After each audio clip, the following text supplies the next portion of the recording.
Morning. So ladies and gentlemen, welcome and thanks again for joining us. I'm going to moderate the chat for this session, so please feel free to comment and ask questions. I will post links to the panelists' LinkedIn profiles so everyone can connect today. This is very important. Let's all connect. Yes. Deborah, it's all you now. Over to you. Thank you so much, Kelly Mallozzi. Thank you, ladies, for joining us this morning for our first panel. We have posted everyone's LinkedIn bio into the chat. So if you want to learn more about our panelists and connect with everybody, please do that. But we decided this year we were going to read the bios and then just go right into the panels. And so that is what we're going to do. And Sarah, I would actually like to start with you. This panel, as Kelly mentioned, is a panel of print business owners, entrepreneurs, and risk takers. So that is the topic of this conversation and how the questions have been skewed. So Sarah, everything about your bio and your website screams collaboration, working with your customers as a consulting partner. COVID has certainly made that tricky in some cases, and in others, literally impossible. So as a business owner, has COVID caused you to reassess your collaborative process and the value proposition of your business in any manner, if that is sort of what you're great at?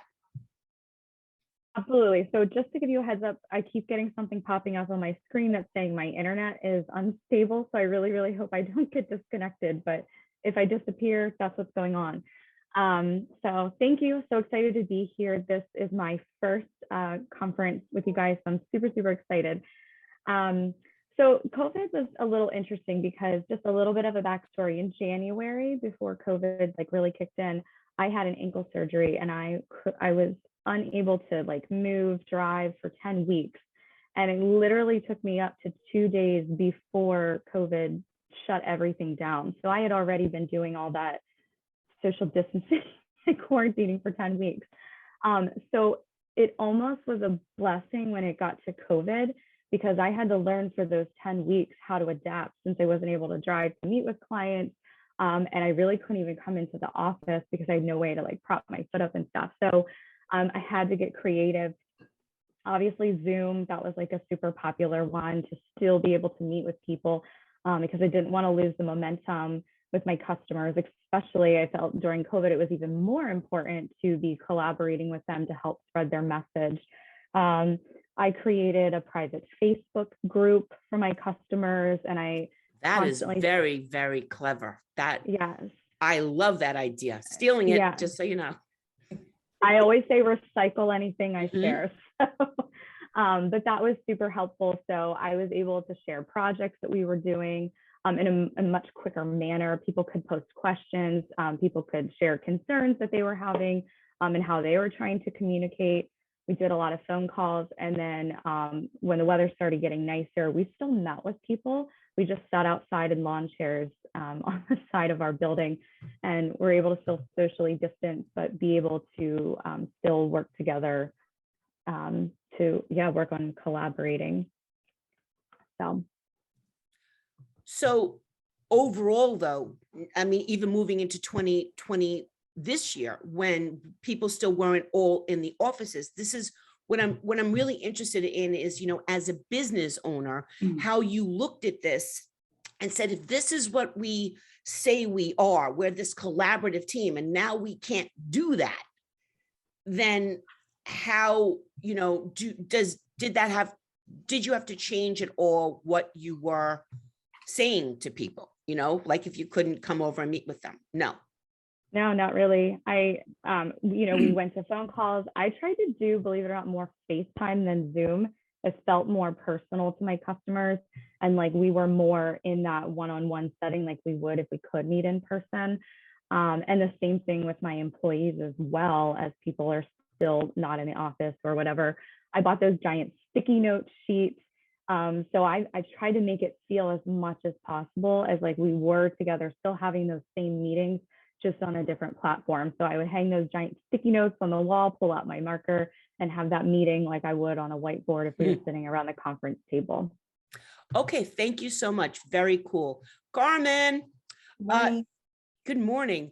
So your business is highly targeted to large format needs and dependent upon Hollywood, literally, to be making movies and big events and significant installations. I mean, everybody needs to check out Carmen's website. This woman is no joke. If you actually are in California and driving around, more than likely she's responsible for a lot of the stuff that you're seeing there. Now, most of the areas that you serviced were shut down in 2020 and the beginning of this year. So has COVID caused you to reassess your offerings and your customer base? And can a print business, your particular business, be specialized anymore? Or do you need to branch out and be more things to more people? So in March on March 19th, our company was supposed to close. We received notice from the governor and the city of Los Angeles. And we had already started to get our documents in order and let our people go to do furlough. But that weekend, I received an email from one of my hospital clients, and they asked if I could design something for them. By Monday morning, the presentation was ready. And so by Tuesday, we became essential printers, which allowed us to reopen. So we were able to call back more than half of our team at that point. I just felt that we may have this really great opportunity, and we were going to start developing all kinds of products related to COVID that we can print. So we started to do Heroes Work Here signs, yard signs. We made COVID signage solutions, like things that instead of them printing on a banner, they were hard substrate materials that can get stuck to a chair, because most people don't respect, or older people were the issue actually. They wouldn't respect the signs and they would just move them. So we had to get really creative, and I had to sit in lots of different types of meetings that unrelated to print. They just taught us about COVID and some of the issues that they were facing and how we're going to solve them. At the same time, we also had another division, which is called #cutouts. And I don't know if you can see your hashtag. I do, I see it, yeah. I made that one for you. Thank you. Here, you see it? Yes, Girls Who Print, it's awesome. And so we started to increase our social media visibility, and also I believe in total, as of today, we've created 160 new products. Wow. So yes, we went into the birthday industry, I mean, the event industry, the yard industry, and this is before, because there's been a really big movement now in like balloon girls and yard sign industry. That's really like taken off. There's a huge movement where you can then, find a local person who can then install the yard signs, or you can also buy them yourselves and install them yourself, but some of them are really grand. So we printed for lots of those type of clients as well. So now I make things for weddings, which I never did. And I really am enjoying myself, actually, because I get to work with lots of young entrepreneurs or new companies, and help guide them as to how to elevate their brand. So lots of changes happened, and I've never worked this much in my entire life. Well, your story is amazing. Now, did you mention the mask situation? Did you want to? I haven't. I don't know if, I mean, I'll talk really quickly. So I just happened to be in a meeting, and it had nothing to do with mask or COVID, anything. It was just a project that I was working on at a hospital, and we were rebranding some of these little carts that they have. They're the ones where you put the needles in, and they were older carts, and we wanted to beautify them. And during this time, the director I was working with got called into another meeting, and he said, just come with me. So I walked with him, and I went into this room, and there were these signs everywhere these, like every country around the globe, and they broke up the 3 walls into the world. And there they had these numbers of masks that potentially could come in, or what they were estimating. And I can hear the fear in their voices of things that were not going to happen. And I happen to know of a friend who had 10,000 masks in Los Angeles in a warehouse. And so I said, I think I can get you 10,000 masks. And so they said, please bring us a sample. So I went, got the sample, came back.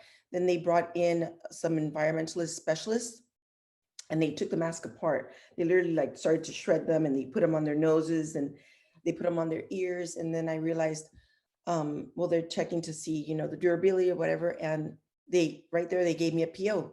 They said, bring me the 10,000 masks. So the following day I brought the mask. And then when I brought them, they said, could you bring in 1 million? And I said, I think I can, because my background was technically in promotional products, and we know a lot about import, export, the industry. And so I reached out to someone else, and I knew that they had some as well. Now, how do I follow this order across the world to get here on time? Because they had a deadline. And I think at that time that the hospitals were desperate. They were just looking for anyone who can bring in any type of merchandise. And we exceeded their delivery date by 10 days. I think it was a total of 10 days. And believe me, that was the most stressful time I've ever spent trying to navigate merchandise across the world. And instead of bringing it to China, we actually went around, and we came in through Australia. And there were lots of logistical things to move that merchandise into here, how we broke up the merchandise instead of putting it on big pallets to get it here on time. And yeah, we facilitated the order. I didn't go into the mask industry. This was a one-time client. And I should have continued to try to market to those clients. But at the same time, I was scared. I mean, my banker actually wanted to charge me 3 points on the transaction, and they wanted me to show them the copy of the order, which I refused. I've been in business for, this will be my 28th year, and I've never done anything unethical for me to have to do that. And I had a line of credit of over 800,000. So there was no need. But I decided to fund it with my own money because the bank's behavior was just not good. So yeah, it was a difficult time, and you have to move really fast. You have to see the opportunities. I mean, honestly, I just went in there to solve a problem that I saw, but then COVID makes you do that. Lots of other problems came that we were able to solve and to address, because print allows you to do lots of things. So after we did that, I just happened to be putting up a really large graphic at a hospital, a Heroes Work Here sign, but it was more for superheroes. And my client asked me for superheroes, Las Vegas. Now, if you went into any store, there were no stores open. I ended up buying things at Walmart at like 7 o'clock right before they closed, just like glitter and bling and studs and stuff like that, to be able to produce this for them. And we made a really beautiful, large graphic for them. And I learned a lot about the operations of hospitals at that time. And I got a call from a nurse, and she said, my son is graduating on Sunday, or they were having a graduation thing on Sunday for him. And she said, can you design a graduation sign? We were in the process of doing that, but I was so busy over here that I had not finished the original design. And so I said, yes. And she said, I said, I live in the city of West Covina as well. She was in West Covina. That's where the big graphic was being done. And if I were to charge normally for that job, it'd be like over $300. And so I said to her, you know, this is a woman working in an emergency room. She's had no time for herself. She's exhausted, and she still wants to have a little bit of her life. So I said to her, you know, just pay me $100. It'll cover part of my cost. She came to my house. I gave it to her. She went home, she put it up, and she sends me a picture. So that it's a really cute picture. And I said, you know, I'm going to put it up on my Etsy site. I received 900 orders in total that month. And a lot of amazing things I feel happen to us as a company due to like things that I've either, it's like you put it out in the universe and the universe just gives it back Carmen, to you. you're a risk taker. You are a risk taker. You, the way I feel about it is that you bet on yourself. You bet on yourself. You bet on your ability to get stuff done, and you bet on your team to get it done. And you say yes, and you figure it out later. And that is what makes you a boss, and why I hunted you down for 2 weeks to join this panel. Thank you so much. I'm going to bring Keeana in now. Keeana, success and survival over the past 18 months has been intertwined with pivoting to products and services that can be quickly developed, implemented, sold, and executed, as Carmen just also shared. What those products and services are is dependent upon the equipment that a print shop has access to use or purchase. And we've had many discussions regarding that access is not equal for everybody. So has COVID caused you to reassess the tools and technology you have at WD Marketing? And what about your relationship and interactions with industry vendors? And if everybody who's not speaking on the panel can just mute your microphone so that Keeana will be visible on the screen. Where is Keeana? You see me now? Yes, we do. Okay. I just needed to say something. Okay. Welcome. Thank you so much for joining us. I'm excited to be here. Good morning, all you powerful women out there. I know you women that are registered.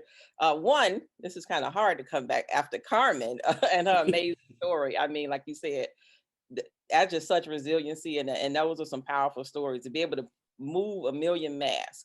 So I know different people who were trying to do the same thing, but I had the power to be able to do that and get them to the hospitals. Is just like, that's a powerful story to tell. So yeah, as far as COVID, as you know, so we had our challenges. Our story is pretty similar to the ladies who mentioned already, except that my partner and I, we still came into our office every day. We're a small business, so we let our team go, tried to figure out the work from home model. It was successful in some areas, graphic design, web, but some areas we lost. But thankfully, we had began to pivot already in the services that we offered anyway. So as you know, Deb, we've talked about this before. When it comes to equipment, I feel like just being a smaller business, maybe not even just being a minority owned business, but being a smaller business, we got ignored a lot, ignored by a lot of the manufacturers. So we had to find our own solutions early on. And those solutions were really to bootstrap. So we had a model of finding used equipment that still worked. So my partner is a whiz at equipment research. So figuring out what solutions may work, but this was a 5 or 6 year old machine as opposed to investing in a new machine. So we went the non-traditional way and began to manufacture in-house. So because we had the power to manufacture so much when COVID hit, we were able to still remain pretty relevant. Signage, apparel, all of those items people needed. People were now going in-house to do their own, meetings and things. So they needed backdrops, they needed signage and things like that. So we were able to adjust in that way. And we also focus a lot on services. So we push a little bit more digital marketing. Do you need your website up in the next 2 weeks? Because why? Because you might be losing customers because your brick and mortar is no longer open. So we kind of shifted. And thankfully, because of that, we didn't take a hit. We actually had one of our best months during COVID. It was that June. We had one of our best months. One of the other things that we decided to do, kind of similar to what Carmen mentioned, is we focused on COVID signage. So we actually launched a whole new brand called signsforcovid.com and focused on the customers who still needed us. So the restaurant industry, the companies, the businesses who were still open that needed now safety signage, they needed now open signage, they needed directional signage, and different things like that to talk to people and let them know what the new precautions were. So thankfully, we kind of pivoted before, understanding that traditional print, people were ordering less of, but they still needed brand and they still wanted apparel. And we kind of moved in that way. And also to Carmen's point, the special occasion, which we did a little bit of, but we got schools now all of a sudden they want 500 custom graduation signs. People want birthday signs and holiday signs and things that we didn't do as much of before focus on, we began to focus on. But more of our challenges from COVID have come since the pandemic, really in like the last 10 months. So you mentioned vendors and suppliers. That's been our bigger issue. So as everyone knows here, we in the print world, supplies, substrates, all of those materials are down. And I felt definitely pushed to the side by a lot of vendors, by a lot of major suppliers. We almost lost 2 significant accounts, but thankfully we're a solution-oriented company, so we were able to shift and figure out other options. But we almost lost a couple of accounts because we didn't have supplies, and our suppliers almost went ghost on us. And a contractor, they're supposed to fulfill these orders. I know larger companies that were still getting their orders and their supplies sent to them, and we weren't. So I've definitely felt a little pushed out of the industry. And again, being a smaller business where we just weren't prioritized. And again, if we weren't always thinking about the solution, we definitely could have lost business during this time just because we're a smaller company that people aren't thinking about. So the bigger guys, they get everything that they need to keep moving. But the smaller companies, they kind of push us to the side. I mean, a lot of the information I get about the differences, if you start looking at print shops and how they're communicated to and how they're spoken to and what number they are on a list of who's going to get supplies and who isn't, there is definitely a correlation between the location of the print shop, between, as you said, the size of the print shop and the relationship that the industry has with certain communities. Mhm. And to something that, you had taught me was that, the manufacturers don't have the outreach that they should. And I want to tell you that the other day I was speaking to a manufacturer and I point blank asked them, do you have a team that goes into smaller and minority owned print shops and helps them get equipment? Because most of the time, they're trying to buy equipment, and we know this from the podcast we did, on the conversation that we had. Someone might say, it's like that scene in Pretty Woman, like, you can't afford this, you need a used machine, or you can't afford this. What are you doing here? Let me put you in an older model and give you a deal. And, it goes back to that big mistake, because you want to buy what you want to buy when you want to buy it. So they are actually now looking into creating a department Wow. that deals with this. So I want you to know that you are having influence on everything that's going on. And I'm so happy that you're part of Girls Who Print and part of this community and are willing to use your voice to help us make changes. So thank you. Thank you so much for that. Denise. I love it. Oh, did you want to say anything else about that? No, I was just going to say, I love that. Like I said, we've been to conferences and, like you said, definitely been ignored in the past. Like I said, that made us take alternative solutions. Thankfully it's worked out for us. So now we can, get the other equipment. The other piece I would say, and hopefully I'm sure you told them this as well, is they have to hire people who look like us. We want to see that they're supporting people from our community, and those type of people identify more with us. So we want to see on a higher level that these companies are invested in the community. They're invested in diversity. Yes, I definitely said that the right people have to be, championing this. And I mean, there's bigger picture topics here, and we don't need to get into the minutia of it now and turn, change this conversation. But I just want to say I really appreciate you, and I take what you say and I try to push it upstream as much as possible to actually get some positive changes out there in the world. Denise, hello. Hey, everybody. How are you? Excellent. Welcome here from Kentucky, from Louisville. Louisville. Oh, all right. I tried my best. You did well, Deb. Thank you very much. So you self-describe as a branding and engagement enthusiast, which is right up my alley, which is why we get along. I have suggested over the past 18 months that who a business is and what it stands for is equally or close to equally as important as how it can help customers achieve their goals, especially now with the younger print customers out there. So has COVID caused you to reassess your branding and brand messaging?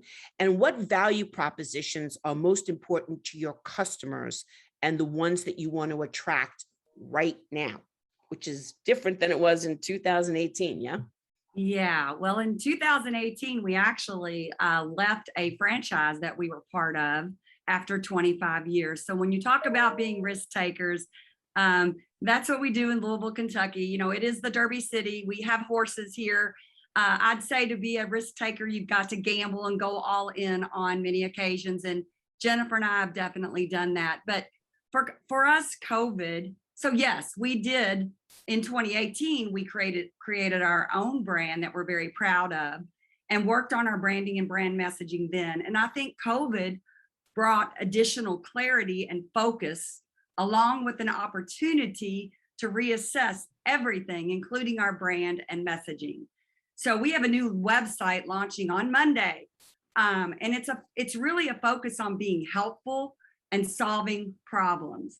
We even say on the website, even if we don't do a project together, we'll still answer your questions.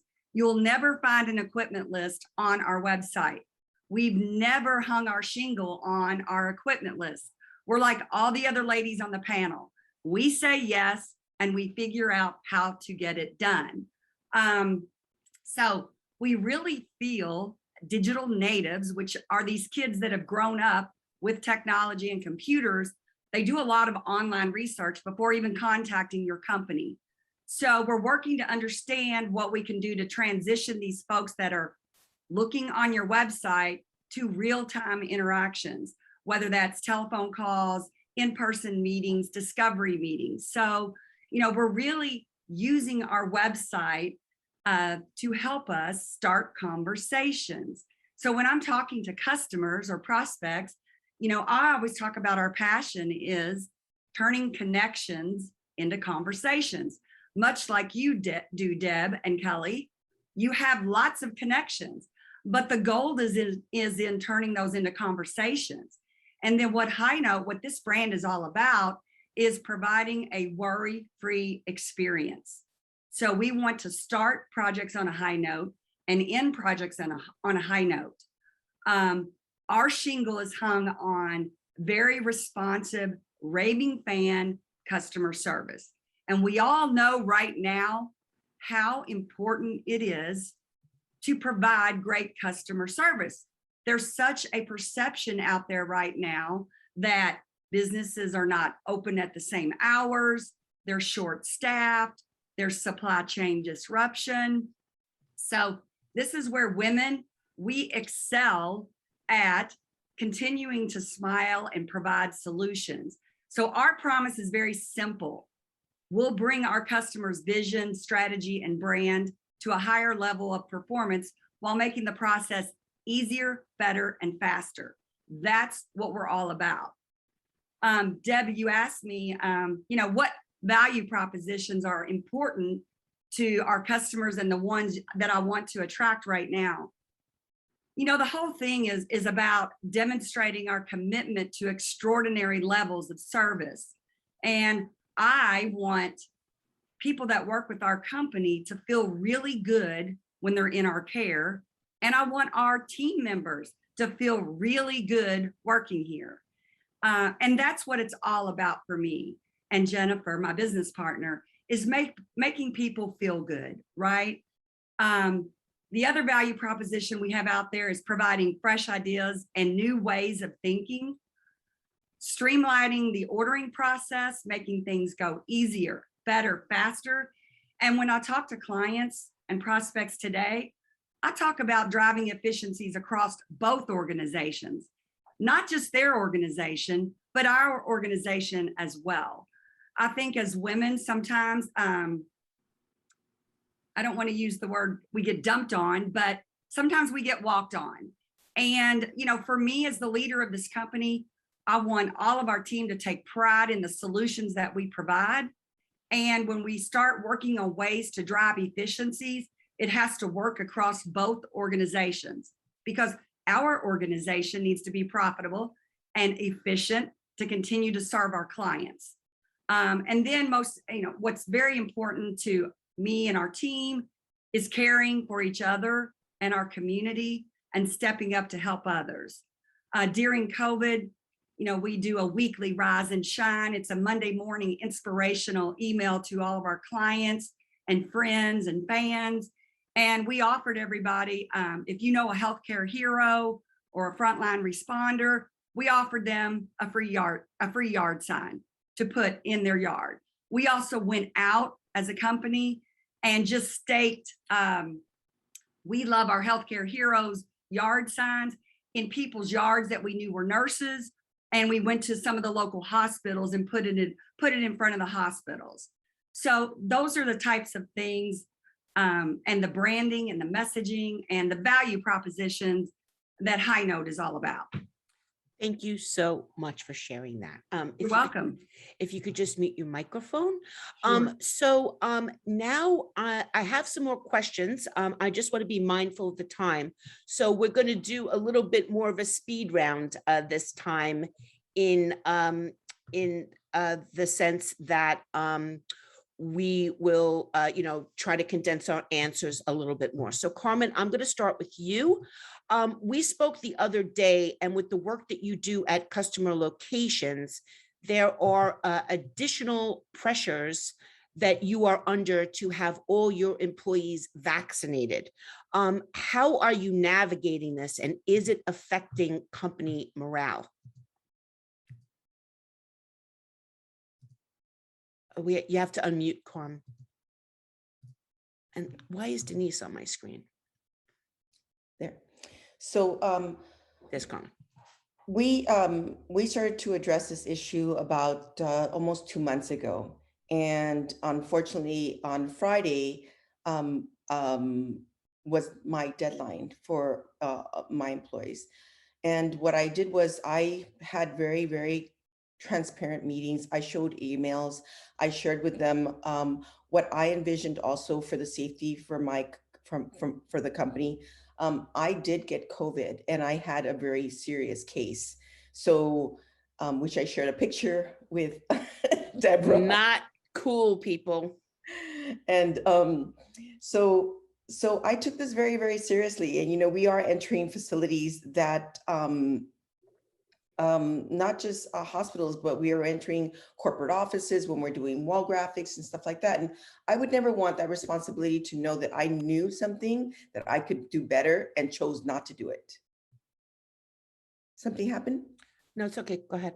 Okay. So, no, I started to implement the policies, and when I had everybody sign off of it, to make sure that they understood. I sat with people individually who were not moving as fast as I needed them to move. And I shared with them, you will not be able to go meet with your client from my sales department. This date will come. My cousin happens to be a director for the Red Cross in the Caribbean. So I can ask her questions and I'll know, hey, is this in the process of happening? Or could you share with me what's happening in this industry? I'm also able to sit in very high profile kind of COVID meetings for the city, for also some hospitals. So I'll have information that makes me have to take a stance and make decisions. Yesterday was announced that the city of Los Angeles is taking very strong measures. You can't go into a movie theater, a mall, a restaurant without your vaccination card. And so I was trying to get my team ready. And unfortunately, we had 3 people that refused. And one was an installer. And I showed him, like, you can't go here. We'd have to move things around. But I did give everybody a final date. And I think they thought that I was not going to do it. And that's when Friday came and I said, I'm sorry, here's your last check. Well, it's tough, but you're right. I mean, and you are in a sense, you are actually lucky because California, as we know, is always has a lot of rules about things when it comes to protecting people the way that they see it. So you literally have that to fall back on. You could say, look, it's not my personal preference that you do this, if you even have to have a conversation with somebody like that, but you can literally show them, like you said, the mandate from the state saying, you cannot perform the function of your job, what I hired you for, if you can't go speak to these clients, if you can't install where I need you to install, and it becomes, something different. But thank Plus you. my competitors. If we as business owners are not taking these steps now, you're giving an opportunity to a competitor to do so. Yeah. Imagine your competitor calling your client and saying, hey, every one of my staff is compliant. We've all been vaccinated. That's a real knockout for you. So if we're playing a chess game, you better start moving very quickly on this. It is critical for the survival of your business. Yeah, that is actually an excellent point. Thank you so much. If you commute, and Sarah will bring you in. The SEO for your page, Sarah, literally says direct mail company in Pennsylvania. So I am going to assume that that is an important channel for you. With the USPS service more expensive and slowed down, and mail arrival dates a moving target in many cases, how are you addressing this in your internal and external messaging and customer communications? So first of all, I handle all of the direct mail projects for any customer. My employees know and my customers know that I am a huge lover of snail mail. My customers, I consider family, and I'm close to a lot of them. So I will pick up the phone and I will call them. I have done so much research with the post office. I understand the ins and outs of it. So every single project that would come up that had to do with direct mail, I would have a very open and real, honest conversation with the customer, trying to figure out, is this something that's more informational, that if it would take an additional week or two to get to the people, is that a big deal? Or is it something that has, a deadline by? Because if so, then I would encourage them to try alternative options of social media or email blast, or it could be something as hiring a high school kid to go around and put door hangers on doors to get that message out in the same area that they might be mailing to. So for example, like if a customer came to me, and this happened several times, and they wanted to send something out, I encourage all of you, if you don't, become BFFs with the post offices in your area. So I would have a customer and they would say, I want to mail on this day. I would call my local BMEU and I would talk to them and say, hey, how's your mail flow right now? And they would tell me, and based off of the answers I got from them is what I would tell my customers, hey, I want to delay it by 2 days. I think they're a little bit heavy right now with political mailing or whatever it may be. If a customer wanted to send EDDM and it would normally go through a permit, I might get creative if mail is heavy at the larger distribution centers, and I would do that one retail and take it to the individual offices. I'm connected with the Postal Customer Council in my area, the business solutions specialist, and I have it down to a science that if I'm sending any projects out for mailings, especially with EDDM, I reach out to a person at the post office and I send them, this is what the art looks like. These are the carrier routes, and I expect it to be in homes by these dates. Can you please do your part to talk to the postmaster and go to those carriers and have specific conversations with them? So in our area, when I started hearing everyone talk about the delays with the post office, I did not see that for a while. And I think our post offices in this area did an exceptional job with staying on top of things. Packages got backed up, but it wasn't as bad. So as far as like internal and external, everybody here in the company knew that I had things handled. I was constantly in contact with the post office, cookies, bagels, candy goes a long way to stay friends with people. So you always stay in the know with everything.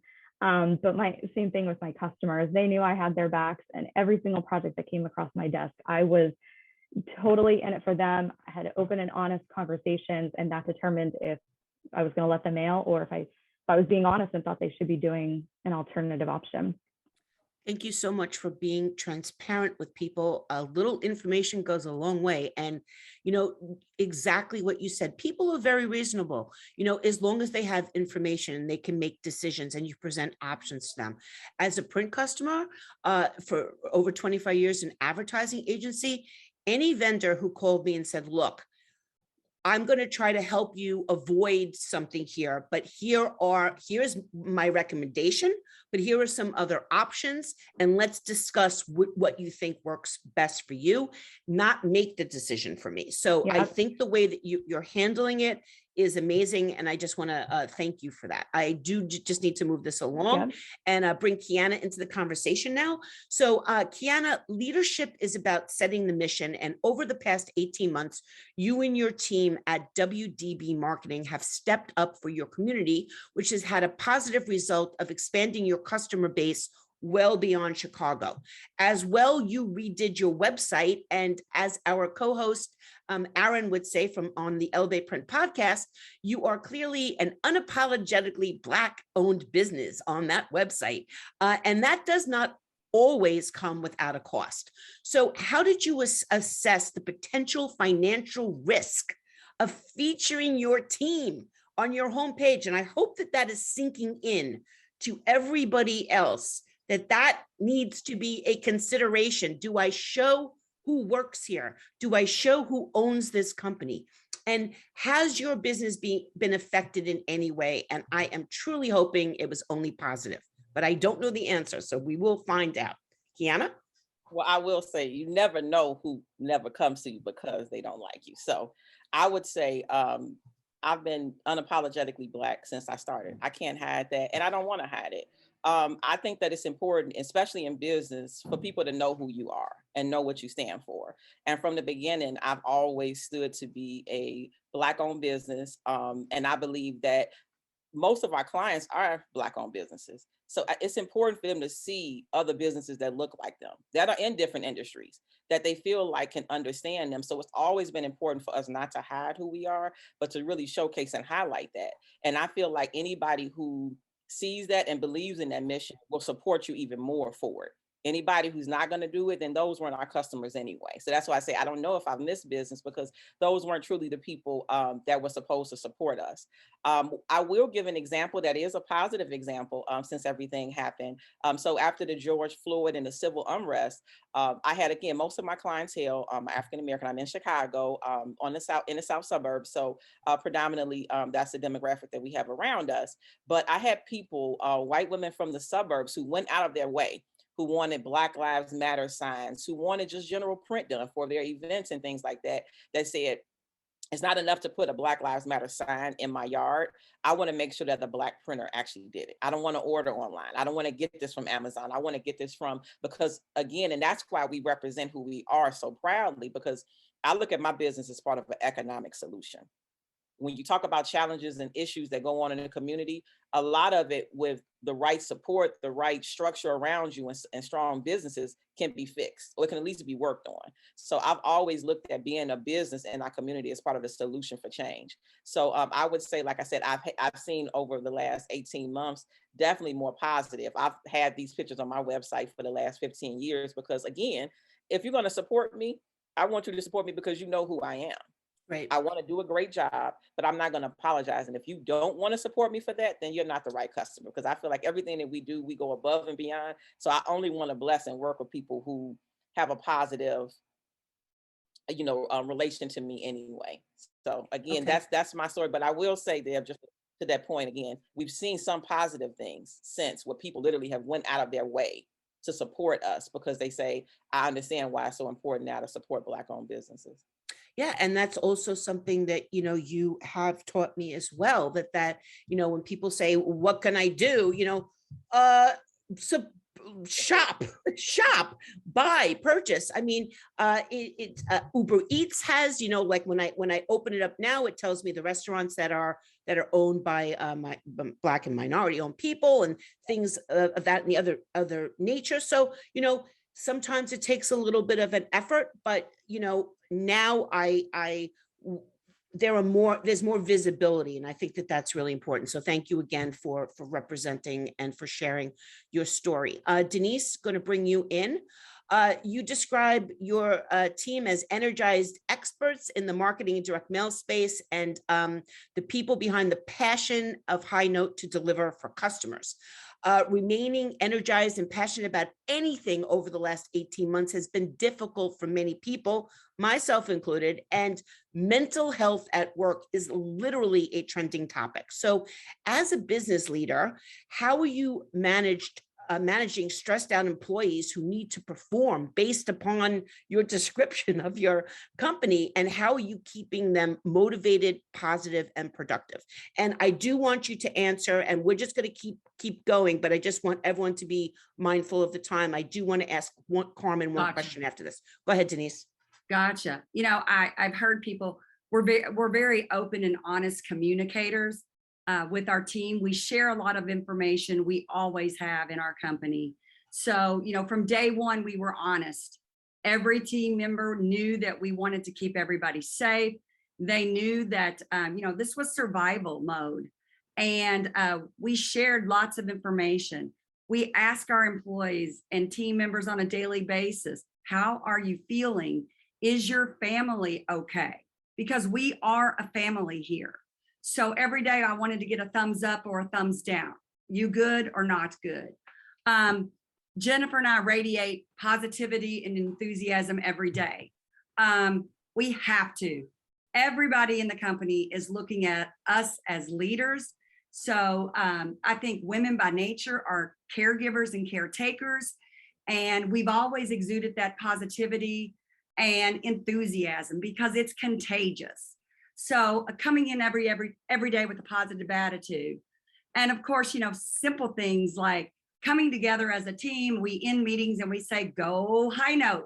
We huddle up and do go HighNote. But I also know that encouraging our team to get outdoors, to find things that make them happy.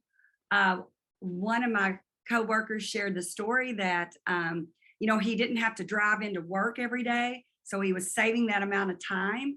He actually got into better shape than he's ever been in his life. He lost 15 pounds. He used that time to get out and walk. So that was a great success story. So we encouraged people to play, to get outside. As I mentioned before, we're a very high care, high touch company. Culture is so important to us. And we didn't want COVID to change that. So even though we weren't all together in the building as a family, we took care of each other. We did lunches, we did dinners, we did told people that were working from home to go buy lunch on us. And then at Christmas time, we created baskets for every family, you know, with the Target gift card, a grocery gift card, because we wanted them to be together as a family and cook dinner together as a family. And we provided hot chocolate or cider or wine, a candle, cookie dough mix for them to make cookies together, you know, just things like that. I think at the end of the day, we didn't want to use COVID as an excuse. We shared information. We wanted to keep our net income strong, and we wanted to thank our people because it was a stressful year. So we gave out bonuses and we didn't cut any benefits. And I didn't want to use COVID as an excuse to do that. And then kicking off 2021, we came together as a team and we picked a word for the year, and it's triumph.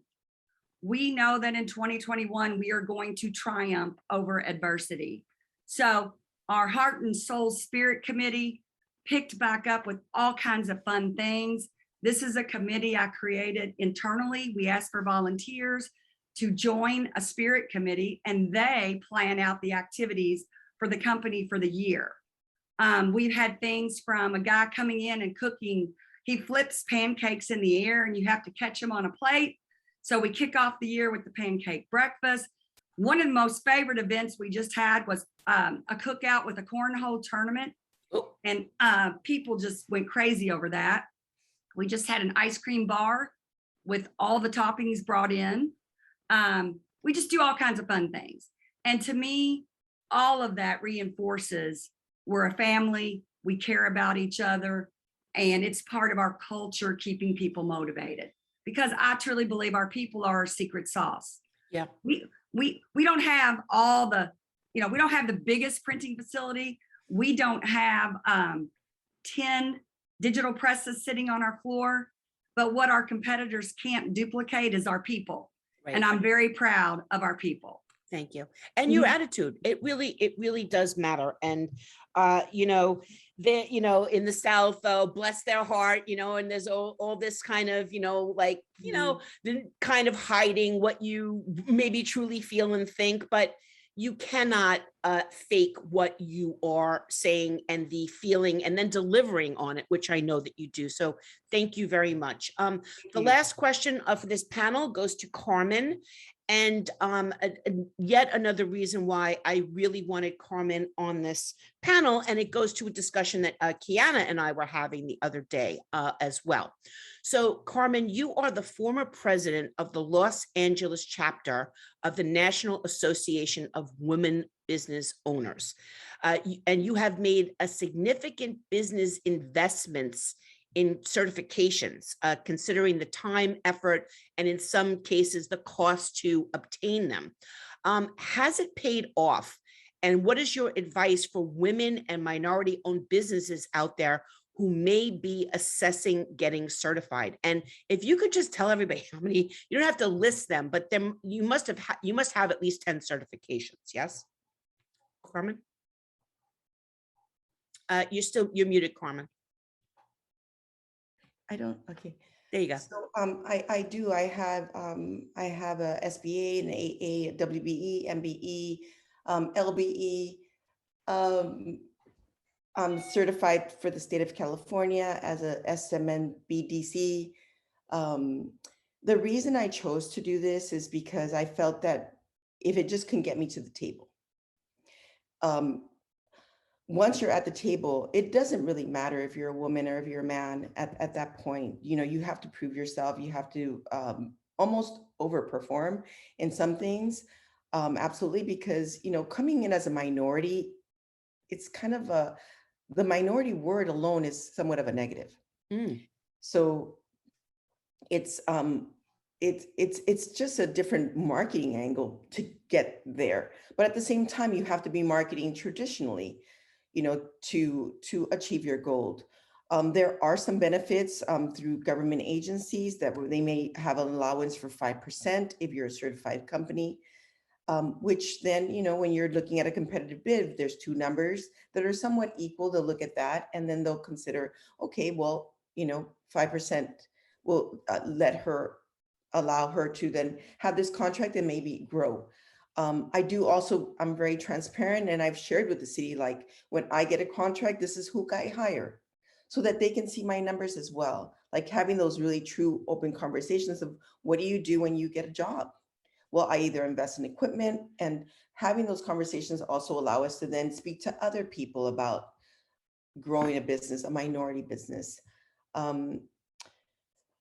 There are some set aside dollars that are only for minority owned companies or women owned companies. And, those opportunities at least get you to have some bread and butter accounts, but you have to be able to perform. You also have to assess, are you really ready for these contracts? Have you invested in the right technology to be able to sustain the contracts? So you have to also evaluate yourself. Are you ready for these challenges? Thank you so much for sharing that. And thank you to all the amazing, fierce, fabulous females on this panel